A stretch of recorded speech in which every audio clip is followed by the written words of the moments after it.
Chapter 12 Escaping Draksus. As Sylvia Fireheart was cooking a beef stew over the campfire in the middle of the war refugee village, she tells Titania, "Since this war doesn't seem like it's going to end anytime soon, Agron and I devised a plan to get us off this planet, and if us can steal a small freighter spacecraft, we can all get aboard and leave this planet for good, and start over on another world, possibly in a neutral kingdom that has no part in this war. Unfortunately, we don't have anyone qualified to actually fly the freighter in question." Titania then takes a spoonful of her beef stew and sarcastically says, "Then I guess that kind of defeats the purpose now, doesn't it?" "Well, it's worth a shot. So I guess until we can find someone who can actually fly a starship, we're stuck on this planet in the middle of this endless war." Meanwhile, at the Sorcerer and Bounty Hunters Guild, secret base of operations near the Void Kingdom's capital, Apollyon received a highly encrypted bounty contract that read, "Dear Apollyon, due to recent reports, the Guild has considered a man of your talents for a special mission in retrieval of a potentially high-value target. We know her as the secret princess of the Void Kingdom, kept out of the public sphere in order to protect the future heir of the Void Monarchy. However, reports indicate potential sightings of her whereabouts on Draksus, accompanied by the rebel of a current bounty hunter's head by the name of Agron Dracofasilia, and a refugee by the name of Sylvia Fireheart. However, Agron and Titania are not to be harmed. If you accept this bounty, the Guild will offer a reward of 20 pounds of platinum in person, with a current down payment of 20,000 credits to your bounty hunter's bank account, but only if she is brought to the Guild alive. She is worthless dead, as well as the rebel Agron Dracofasilia, who accompanies her." Apollyon then accepts the bounty and says to himself, with a determined look on his face, "If Azrael has kicked Titania out of the royal family, I'm going to find out why." Apollyon then packs his equipment in his starship for tracking Titania, and a non-lethal blasterpistol for capturing Agron, Titania, and Sylvia, while also bringing an 8-inch 44 Magnum revolver for personal defense against Dragonborn. Meanwhile, Sylvia was finishing with cleaning her light armor and sharpening her enchanted sword. Then she recharged the enchantments on her armor, making it immune to bullets and blasters, as well as being resistant to magic. Then she put her light armor back on and sheathed her sword as she said to Titania with a concerned expression on her face, "I'm looking for someone who can get us off this planet. I need you to stay close by. If you really are a princess, and there will be plenty of Zulster and bounty hunters after your head under the royal purge, so keep your crown hidden." Sylvia then conceals her identity with her medieval cloak and puts one on Titania to hide her royal attire. Then they go inside the village saloon near the starship lot to look for a pilot to take them, while Agron kept watch for Zulster and army troopers and bounty hunters. In the saloon there were starship crews drinking alcoholic beverages to relax after a long haul, while a dragonborn in a tuxedo and 4 horns on his head played ragtime on the old piano. Behind the bar counter were a few one-armed bandits, with the bartender handling them free drinks, while the poker dealer had an antique black powder revolver on his hip. Meanwhile, the cute blonde in the corner of the saloon was enjoying a glass of conch mixed with grenadine while twirling her starship keys, waiting for the maintenance to be done. Then Sylvia and Titania sat down at her table and ordered a non-alcoholic drink for herself and Titania.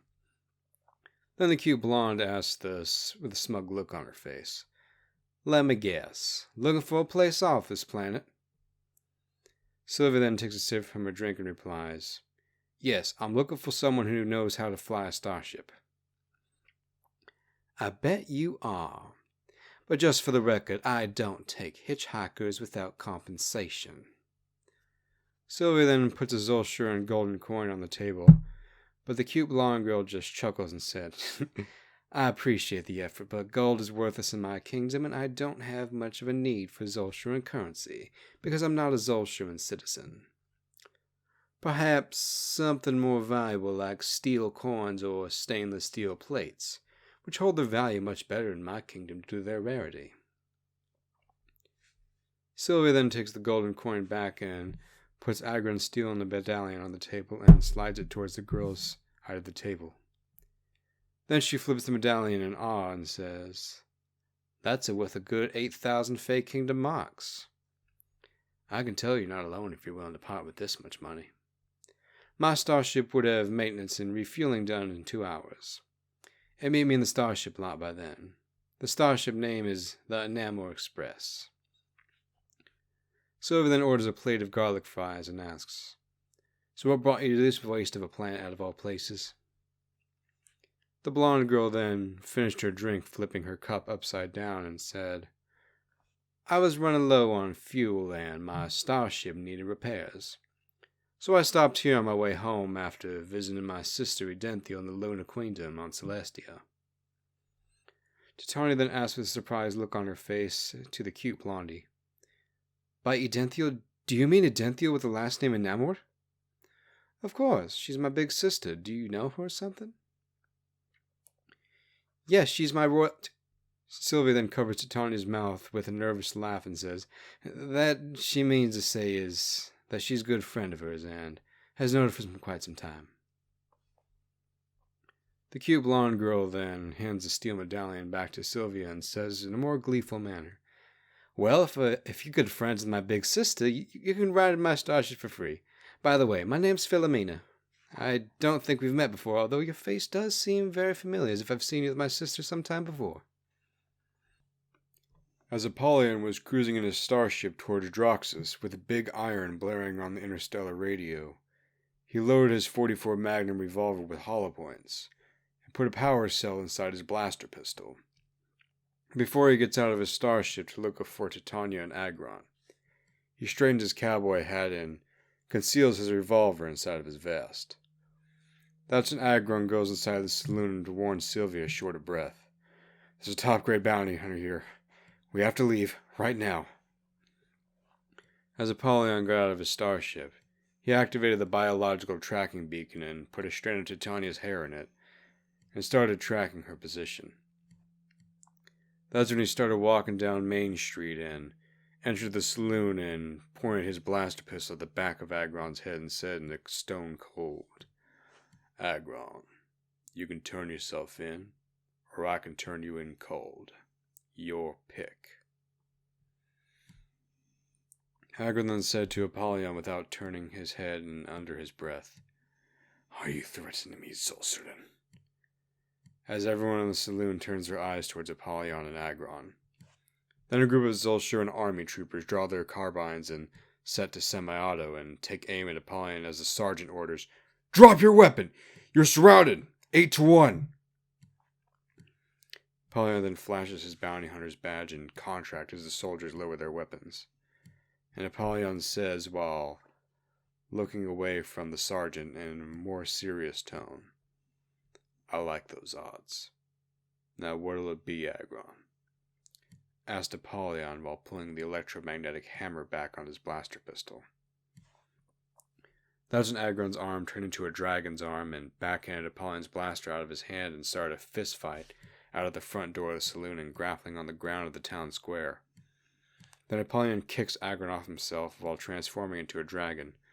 But before Agron could use his dragon magic to set Apollyon on fire, Apollyon shot Agron 2 times in the stomach with his 44 Magnum revolver, with the first hollow point shattering his front scales and the second shattering inside his body, and shredding the nerve endings in his spine, knocking him out of his dragon form. Then Agron squirmed in pain while bleeding and unable to get up. Apollyon then said to Agron while pulling out a pair of titanium anti-magic handcuffs and yells, "You're under arrest by the guild and have the right to remain silent." But before Apollyon could cuff Agron, Sylvia tackled and mounted Apollyon, pinning him to the ground. But then he forced her 285-pound muscular body off him like a bronco and shot her with his backup blaster pistol. But due to her enchanted armor, the blaster bolts did nothing, and she drew her ice magic sword as Apollyon drew his bowie knife in a defensive stance. Then he activates the electrical current and magnet on his bowie knife and throws it at Sylvia's metallic armor, causing it to stick to her and make her uncontrollably spasm with the electrical current. Apollyon then retrieves his bowie knife and cuffs Agron and turns towards the saloon for Titania. But before he could get inside, Sylvia uses her ice dragon magic to freeze Apollyon's feet to the ground and shouts, "Titania, get to the ship now! Leave without me!" Titania then runs out of the saloon, but before she could take 10 more steps, Apollyon shoots her with his blaster pistol, causing her to fall to the ground stunned. But before Apollyon could unfreeze his feet with his Sunslayer magic, Philomena shoots him in the face with her own blaster pistol, temporarily blinding him as she orders Sylvia to carry Agron with her to her starship, while she picks up Titania and starts running. But it wasn't long before Apollyon could see again and unfroze his feet and started chasing Titania with his blaster drawn.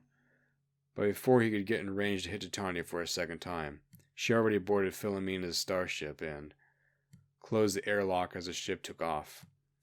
But before the ship could complete its escape, Apollyon used his artificial arm to throw an interstellar tracking beacon onto the starship so it could be tracked across the stars. After Philomena had safely reached orbit and cruising at FTL speeds, Titania ripped off a piece of her royal dress and started putting pressure on Agron's bullet wound, as Sylvia came over and started digging around to pull out hollow point fragments, while holding Agron down with her other hand. Titania then started crying as Agron started bleeding more intensely. But before he could pass out from blood loss, Philomena used her primal healing spell, which broke the anti-magic handcuffs with sheer magical energy and closed up and cleaned Agron's wounds. Philomena then gently whispered into Agron's ear, "Sleep well. We'll be in my kingdom shortly."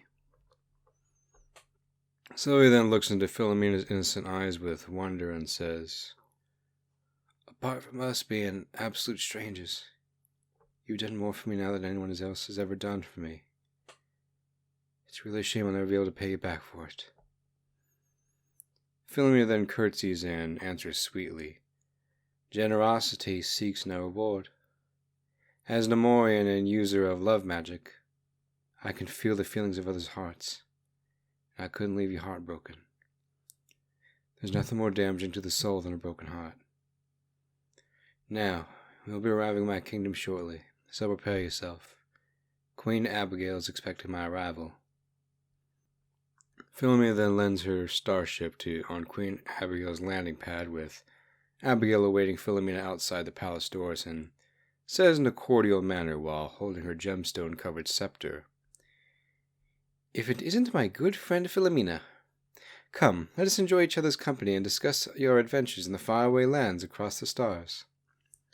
And while still on Draksus aboard his starship, Apollyon says to himself, "You might have escaped me from me this time, Agron, but next time you won't be so lucky."